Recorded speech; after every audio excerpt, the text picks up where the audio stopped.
in government, in the military, in the intelligence community, people think in terms of threats and opportunities.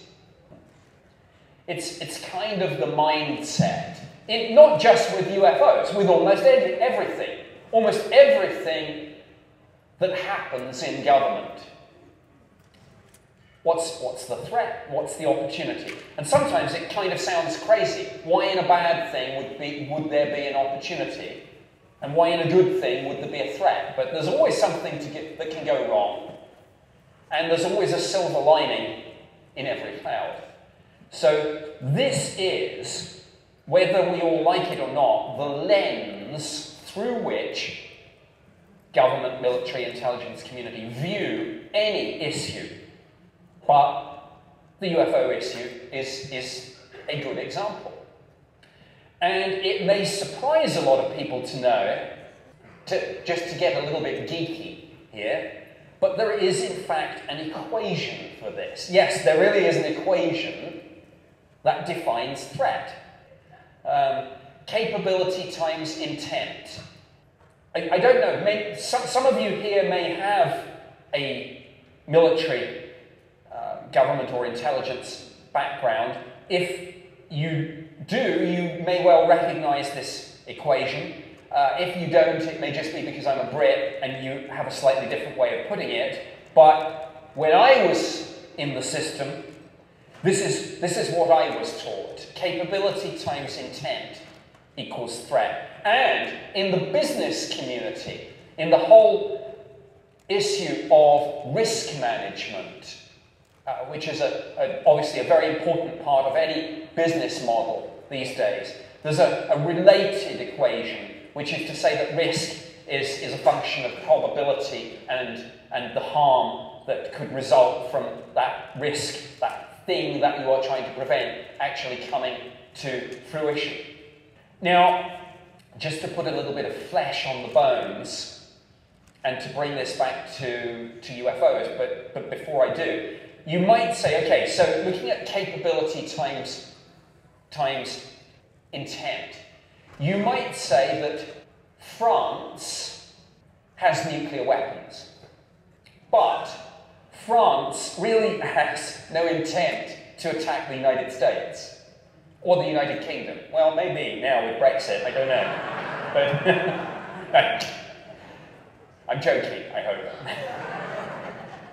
France has nuclear weapons, but no intent to attack the United States. Therefore, because one of the values in the equation is zero, threat becomes zero. Doesn't matter what the capability is if there's no intent. Conversely, there are probably plenty of people out there who would love to launch a devastating nuclear attack on the United States, but have no capability to do so. So again, because capability is zero, even with the intent, threat equals zero. How does this play into the UFO issue?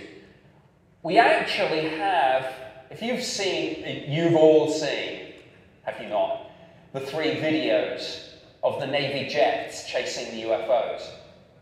And you've heard the pilots talk about that. David Fravor, what was his great quote? He said, "I don't know what it was, but I sure as heck want to fly one." When a Top Gun tells you that, you know that you're dealing with some pretty impressive tech. We actually have, through those videos, through the radar data and the pilot testimony, some pretty good data on capability. And in one sense, it's interesting and it's kind of disturbing, because it does seem to be that these things, I mean, look, it's one of these self-evident things. If you chase something and you can't catch it, it's faster than you. It's more maneuverable than you. And this isn't the first time this has happened, this sort of thing. We think this is, or maybe the public thinks this is new. You know it's not new.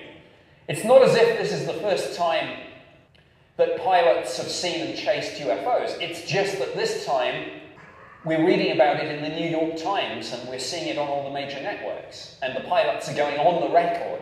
So it's not new, but we're in new territory. It's mainstream. This subject has come out of the fringe and into the mainstream.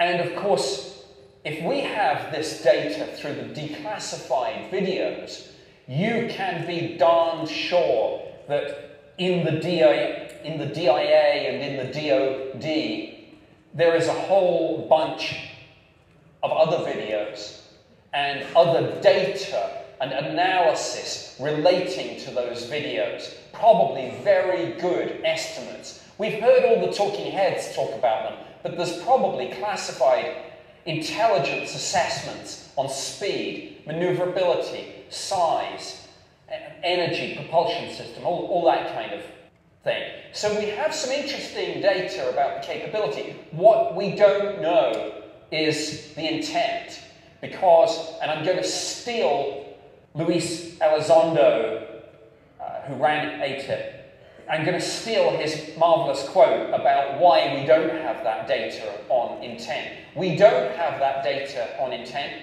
because we don't know who's behind the wheel. And we'll discuss this, but there are competing theories. Is it Russia? Is it China? Is it some part of the US government developing deep black programs and then testing it against the fleet in an operational environment? Or is it something else? We don't know what the intent is, and so we have some information and data about capability, really none on intent. Therefore, we can't solve the threat times, we can't solve the capability times threat times intent. See, I was no good at maths, I don't know equations. I have to have it written up there, right in front of me. And even then I get it wrong. We can't solve the threat equation because we don't know one of the two values in it. It is literally X. So that being the case, we can't say whether there is or is not a threat, and in those circumstances, this is again the government, military, intelligence, community mindset, and you might not like it, but it is what it is. Better to assume that it's a threat and be pleasantly surprised if it turns out that it isn't. It's better to do that than to assume it's friendly and there's no threat and then be caught with your pants down when it turns out to be hostile. That's the way government comes at this.